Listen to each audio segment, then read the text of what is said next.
final de la primera parte de nuestro diálogo, el poeta nos hablaba de la necesidad y de la importancia de la penumbra y de la luz.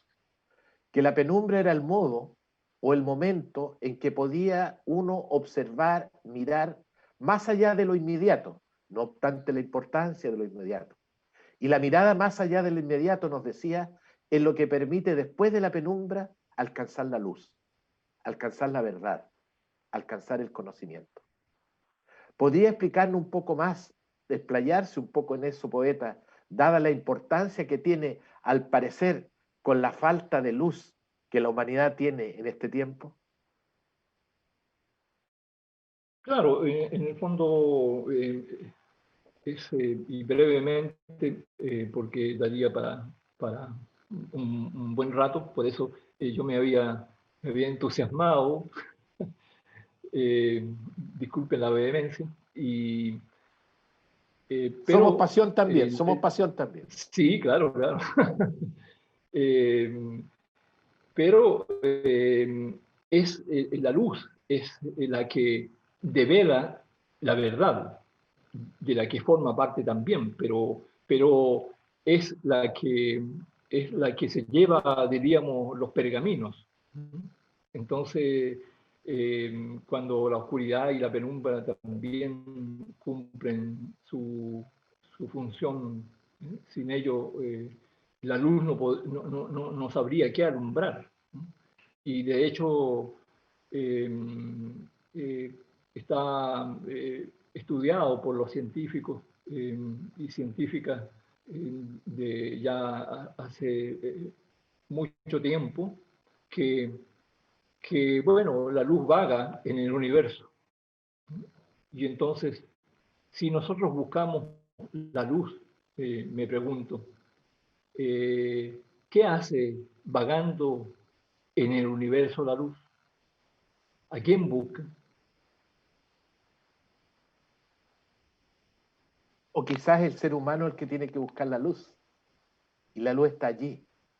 Porque fíjese que mientras usted decía eso, yo recordaba la ubicación física que tiene la construcción de la ruca. Y yo he escuchado que siempre la puerta de la ruca tiene que estar al lugar donde entra el sol, donde entra la luz. Yo le quisiera preguntar qué significado tiene eso desde el punto de vista de la ubicación geográfica también, y cómo eso tiene un sentido y una enseñanza en una cultura donde precisamente hay que salir a buscar la luz.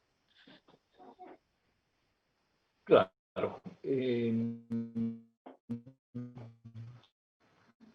Pero yo insisto, se busca la luz, pero también la penumbra y también es necesario indagar la oscuridad. Es que sin noche no habría día, ¿no? Pero desde luego, y una parte muy importante del día es precisamente cuando aún no aparecen los rayos del sol, que serían la luz plena, ¿no? Para las culturas más reflexivas, sigue siendo ese momento muy importante. Entonces, cuando se indaga sobre la luz, también se indaga sobre la oscuridad. Y entonces viene este relato de origen, de nosotros los mapuches. Entonces, el Caifuepeo, que se llama, el relato del azul. Entonces, bueno, la energía positiva, porque para explicarme mejor, yo creo que la mayoría de que están escuchando conocen el Kuntun. Y el Kuntun tiene una descripción sobre su fase de la energía y de los lados, de los cuatro lados, digamos, de la Tierra y del universo. Entonces, para lo que nos interesa en este momento, respecto de la luz y la penumbra o la oscuridad, habrían dos lados opuestos fundamentales, que serían el oriente y el poniente. Entonces, ¿qué pasa con el oriente? Como venimos desde allí, desde ahí viene la energía de vida, entonces todo tiene que estar dispuesto hacia el oriente. Por eso la puerta principal de la Ruca está hacia la cordillera, diríamos. Entonces, porque además da la posibilidad que cuando, o la casa, ¿no? La puerta que más se usa, entonces da la posibilidad de salir y recibir la energía positiva. Entonces, porque la energía es como un río, no para. Entonces, está fluyendo constantemente. Por lo tanto, marca también la posición de nuestros cáteres para dormir, porque siendo el sueño tan importante, es a la vez el dormir el momento de máxima indefensión del ser humano. Entonces, para que incluso en su dormir reciba la energía positiva, también los cáteres se orientan hacia la cordillera, en este caso, para ubicarlo geográficamente, digamos. ¿Podríamos decir Entonces, hacia el oriente? hacia el oriente, claro, hacia el este, ¿sí? Hacia el levante, o como las maneras de decir.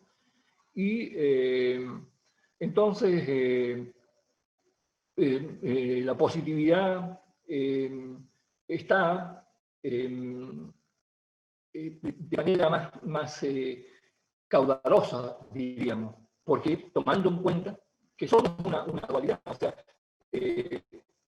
somos también negativos, estamos relacionados con el poniente, pero lo negativo también va para porque lo negativo no hay porque no se puede, porque no podemos mediar.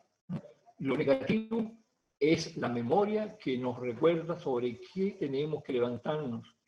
Y por eso los seres humanos tenemos permanentemente la posibilidad del error. Entonces, más o menos eso sería, profesor, el sentido de orientación, digamos. Gracias. Poeta, el año 1994, aquí en Temuco, junto a Jaime Valdivieso, organizaron el Congreso Zugutragún, Reunión de la Palabra. Este Sí. fue el primer encuentro entre poetas chilenos y mapuches.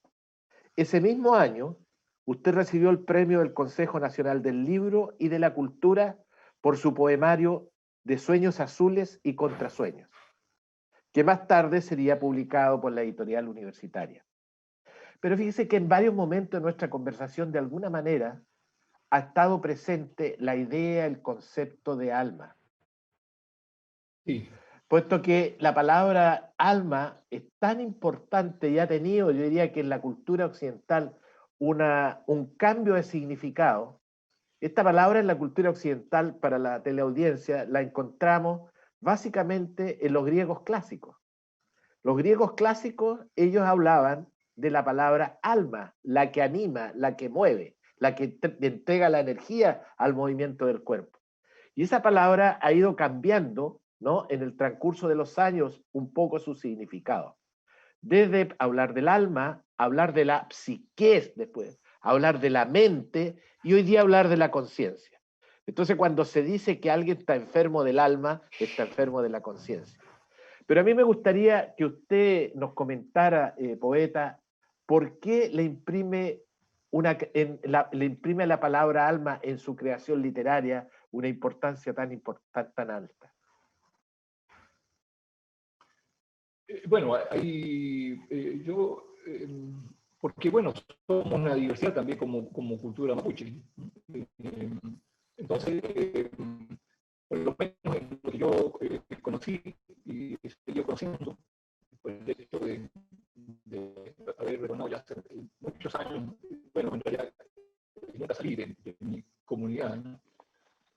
salía a ratos de cantar los quehaceres de estudio u otros. Entonces, hay un proceso que en Mapudungun sería am, pulyu, am, y está también el alwe. Alwe es el espíritu de los fallecidos, de los recién fallecidos. El am es vendría a ser el alma de los recién nacidos, las recién nacidas. O sea, todavía ese am que se puede leer, porque un o una recién nacida siempre se dice, este va a ser alegre, este va a ser conversador o conversadora, este va a ser un poco mañosito o mañosita, etc. Se puede leer, ¿no? Va a ser reflexivo, ¿no? Etc. ¿no? Entonces, bueno, luego viene el proceso, ¿no? De que la cultura occidental, diríamos, de poner visillos para entonces no ver la desnudez de esa alma. Entonces viene y se va desarrollando, se van poniendo nuevos velos y es lo que sería la palabra puli, espíritu. Y es la palabra que yo más utilizo. Y luego sería el am, que también se denominó por los estudiosos pillán, pero bueno, sería largo desde el punto de vista del cual yo provengo, sería una especie de equívoco, ¿no? Entonces, porque Am es un espíritu superior, ¿no?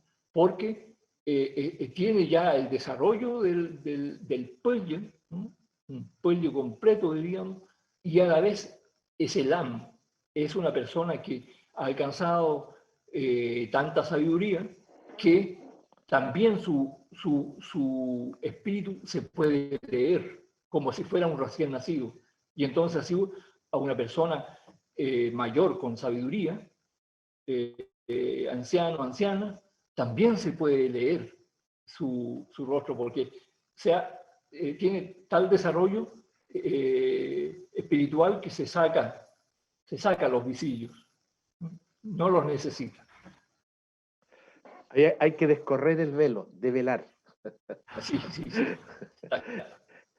Fíjese, sí. Poeta, en el mismo sentido, y recordaba que esta idea alma de los griegos es tan importante que incluso ellos consideran que las almas se pueden transmutar de un cuerpo a otro, pero que el común de los mortales, incluso de los que se creen sabios, los griegos, no se dan cuenta de eso, y que en esta transmutación de las almas, el conocimiento y la verdad, por lo tanto, está en el interior de cada uno. Pero claro, no lo saben, no se dan cuenta, ¿no? Incluso aquellos que se creen sabios. Sin embargo, Sócrates, al ver la situación en que se encuentra la polis griega, él considera de que la divinidad en un momento determinado, a través del oráculo, le otorga una misión. Cuando declara que Sócrates es el más sabio de todos los hombres, y él no se da cuenta inicialmente lo que eso significa, dado que él nunca se consideró sabio, se consideraba ignorante. Pero ya se da cuenta de aquello y dice: lo que tengo que hacer entonces es hacer lo que realiza en su oficio mi madre. La madre de Sócrates era partera, era obstetra, podríamos decir hoy día. Y por lo tanto, la misión que la divinidad le encomienda a Sócrates es ayudar a parir la verdad, el conocimiento y la luz que está en cada uno, producto de la transmutación de las almas. Yo quisiera que usted me comentara esta idea del pensamiento clásico griego, desde la mirada de su creación poética, desde la mirada de la cultura mapuche, y quizás preguntarle adicionalmente, ¿Tiene algo que ver eso que en un momento determinado usted quiera estudiar obstetricia, pero que sin embargo nunca ejerce esa profesión? La verdad, conscientemente no, ¿no? O sea, yo estudié obstetricia por varias avatares del tiempo aquel, ¿no? Que me pilló comenzando los estudios en la Universidad de Concepción y luego tuve que abandonarlos. Pero después de varios años, también de afirmarnos económicamente, porque mi padre, que era regidor radical en un pueblo que se llama Cunco, bueno, estuvo preso y yo volví cuando existió la posibilidad, volví a cumplir con mis padres, también conmigo, pero a mí no me era imprescindible, ¿no?, ir a la universidad. No sentía ese llamado, pero asumo que la causalidad me llevó a obstetricia y a titularme como matrón y a darme cuenta que esa causalidad me dio otra tarea, tal vez por eso no ejercí. No fue algo consciente, sino fue algo del tiempo que se vivía. El hecho de no haber ejercido una profesión que es muy, muy hermosa. Y luego me di cuenta que en realidad es como un permanente dar a luz, porque así como cuando se recibe a un nuevo ser vivo, que se gestan en el vientre de la madre, no es ella quien ve primero a esa obra de arte, sino que nosotros, los profesionales, vamos con el producto y se lo mostramos a la madre. Entonces, lo mismo sucede, ¿no?, con la escritura, porque nosotros llevamos esas palabras y las decimos, esos pensamientos, ¿no? Y al expresarlos, ya sea como canto, que, bueno, la poesía surge en todas las culturas como un canto, y en mapudungun se llama el canto, el cantar, ¿no?, o del canto, el poema. Y entonces, al entonarlo, se muestra ese producto al escucha o los escuchan, ¿no? Pero se muestra algo que iba también en el vientre o en el espíritu, en el corazón de quien lo escucha. Entonces, cuando escribe el poema en el papel, entonces uno puede decirle a alguien, mira, aquí te regalo este poema, o la persona lo recibe a través de un libro. Entonces, ¿qué es lo que está haciendo uno? Mostrándole algo que existe en todos los seres humanos. Entonces, en este caso, en la mujer. En este otro caso, diríamos, en la cultura. Entonces, mostrarle esa maravilla que puede ser una escritura muy sencilla, que yo asumo que es lo más difícil, porque es más fácil ser oscuro, complejo. Entonces, y es poner lo que es propio y lo que está en todos frente a los ojos, frente al espíritu, frente al corazón. Por eso que me sumé después también a esa llave que nadie ha perdido, que está en todo, porque la palabra poética, que no es solamente versos, sino también aroma, textura, color, movimiento, gestualidad, está en un rinconcito de todas las personas, y es la llave que nadie ha perdido y que es la llave que le permite abrir puertas que le comunican con todos y con todas.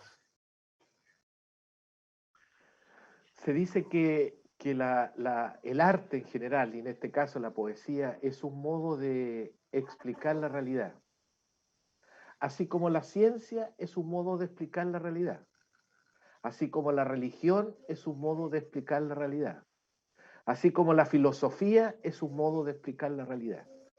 Pero sin duda que cada uno de estos que he mencionado explican la misma realidad, explican la unidad, pero de una manera distinta. La ciencia lo explica de una manera fundamentalmente racional. La religión lo hace con una explicación que viene desde la fe, desde el dogma. La filosofía lo explica de una visión racional, pero de una integridad del universo no es solo parcial. Y la poesía, yo diría, el arte y la poesía lo hacen desde el punto de vista de la subjetividad, es decir, desde el punto de vista de la emoción, del sentimiento y del espíritu, tomando la expresión que usted utiliza. ¿Por qué a veces encontramos que un científico que aparentemente es tan distante de un artista, sin embargo, los científicos generalmente son científicos y son artistas? Es decir, en él se da una posibilidad de explicar tan racional y objetivamente la realidad, pero sin embargo asumen también en su vida la posibilidad del sentimiento, de la subjetividad, del espíritu como manera de explicar el universo. ¿Cómo ve esa relación usted entre ciencia, filosofía y la visión del poeta Helicura?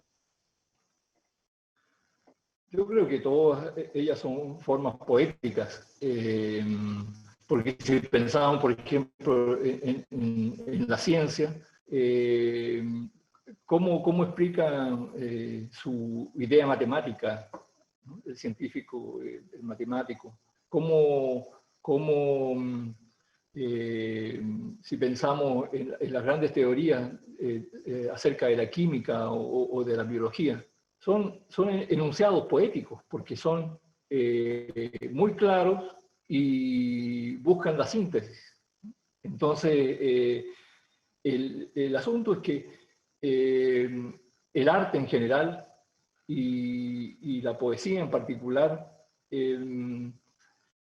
abordan también un idioma casi olvidado y que siguen sosteniendo los pueblos nacionales profundos en toda la tierra y de manera más persistente y constante los pueblos denominados nativos, y que son los sueños. La poesía tiene que ver con los sueños, con ese acto misterioso que nos trae el futuro, que nos habla de lo que va a suceder y que no podemos cambiar. Entonces, que nos muestra la realidad que ya señalé, que es que somos presente porque somos pasado y por eso somos futuro. Entonces, y que todo parte en la observación de la naturaleza. ¿Cómo, diríamos, sería posible el método científico tan privilegiado si no existiera la observación? O sea, el primer eslabón del método científico es la observación. Sin ella no existe. O sea, diríamos, y por eso sus enunciados después son poéticos, porque está en ese principio. O sea, no es diferente. Dice que hay un filósofo contemporáneo que es premio Nobel, Henri Bergson. Él postula de que a esto del tiempo al cual usted ha hecho alusión 2 veces en nuestro diálogo, que el tiempo en la conciencia, él habla de la durée, de la duración interna. Dice que el tiempo en el concepto de la conciencia no separa pasado de presente ni de futuro, sino que es un continuo, es una unidad. Y la fundamentación que él da para esta explicación, que se encuentra, bueno, con Einstein, pero no vamos a referirnos a eso por el tiempo ahora, que nos queda de programa, él dice que eso explica por qué los seres humanos, cuando han vivenciado algo en su vida, pueden en cualquier momento darlo a conocer como que si lo estuvieran viviendo en ese instante, porque se encuentra en la conciencia, en el espíritu, diría usted, en el espíritu del sujeto, la vivencia que tuvo hace algunos años, muchos años, y yo diría que incluso antes de nacer, pero que sin embargo puede relatarlo, aquel hecho vivenciado, como si hubiera ocurrido hoy día. Pero no es posible tampoco que la mirada que tenemos acerca de lo que pretendemos hacer, es decir, el futuro, esté desligado de ese pasado y de ese presente. De manera que ahí yo diría que observo que hay una especie de punto de encuentro en lo que usted plantea, ¿no es cierto?, con respecto al tiempo y lo que plantea al menos este pensador que me ha hecho usted recordar. Poeta, hemos llegado al final de nuestro diálogo. Hemos llegado al final de la conversación que hemos tenido con el poeta y oralitor Elicura Chihuailaf Nahuelpan, candidato al Premio Nacional de Literatura 2020. Él ha sido propuesto por nuestra Universidad de la Frontera. Y cito, porque es nuestro y representa nuestros orígenes y su obra es un llamado a la paz. Hasta aquí la cita. Esa fue una expresión que realizara nuestro rector al momento de hacer su presentación como de la Universidad de la Frontera al Premio Nacional de Literatura año 2020. Querido poeta, quisiera pedirle a usted, antes de concluir este programa, que nos presentara una idea que le gustaría que quedara en el pensamiento de nuestra teleaudiencia. Bueno, esa idea tiene que ver con los contrasueños. A propósito de mi libro de Sueños Azules y Contrasueños. Porque las palabras, como suelen decir, también sostienen una realidad. Y hoy día hay un gran problema que es el problema conceptual, que creo que es una tarea urgente, que hay que asumir, que desarrollo, por ejemplo, hay que aclarar cuando dicen que como mapuche no queremos el desarrollo, y ocurre que todos los seres humanos quieren el desarrollo, solo que unos los queremos con la naturaleza mientras otros lo quieren contra la naturaleza. Y así una serie de conceptos. Que también en eso hay que ser bastante claro. Las palabras hay que sacarles el polvo permanentemente para que brillen. Correrle el velo, ¿no? Y entonces, claro, y sobre todo porque como cualquier escritorio que se va, ¿no? Por mucho que no lo queramos, se va quedando el polvo allí, hay que sacudirlo. Lo mismo las flores, de pronto pierden su color, ¿no? Entonces, que hay que sacarle el polvo al dolor que hay. Yo como editor, cuando escribo, sé que estoy, como ya señalé, hablando desde la memoria de mi gente. Y me duele mucho que que hoy nuestra gente siga sufriendo y no se vea que nuestra defensa, desde lo que nos toca a cada cual, la hacemos con ternura a esa madre naturaleza, que nos da, dice nuestra gente, todo lo que necesitamos para vivir. Nos da el agua, que es fundamental porque el agua es la vida. Nos da los bosques nativos, que son los que resguardan la biodiversidad. Entonces, que si superamos este problema conceptual, entonces no se buscaría violencia donde no la hay, ¿no? Que nuestra gente, reitero, me incluyo entre ellos, hacemos defensa de la naturaleza porque yo lo estoy haciendo desde el punto de vista que me toca, que es la palabra. Pero también a mí me duele cuando arrancan nuestros diccionarios, porque cuando desaparece un bosque, se está haciendo un daño, se está violentando el agua, se está violentando la vida. Y entonces, ¿cómo? Yo me pregunto, y le pregunto a quienes tienen diccionarios en sus casas, cuando se arranca una hoja al diccionario, cuando la necesitemos, no vamos a saber qué significa. Cuando se arranca un bosque, tenemos que comprender que estamos haciendo un daño a la vida de todos y de todas. Que cuando se arranca un bosque, se está arrancando las hojas maravillosas de la naturaleza. Muchas gracias, poeta. Bueno, así estamos llegando hacia el final de nuestro programa, pero antes quisiéramos reiterar nuestra explicación de que el poeta se encuentra varado en España, de que la tecnología que él dispone en el campo, en el lugar donde está en España, no es de mejor calidad, que hemos intentado 3 veces poder realizar este diálogo, pero sin embargo, hoy día lo hemos logrado, no obstante algunas dificultades de carácter técnico. Y por eso llamamos a la comprensión de nuestra teleaudiencia. Concluye nuestro programa Diálogos desde la Filosofía. Gracias por acompañarnos. Dejamos extendida esta invitación para que asistan a una nueva edición de nuestros diálogos. Les invitamos que sean parte del encuentro, que seamos constructores de una sociedad tolerante, capaz de albergar a todos con su sentir y con su pensar distinto. Una sociedad tolerante da espacio a todos y a cada uno de nosotros. Gracias, muy buenas tardes.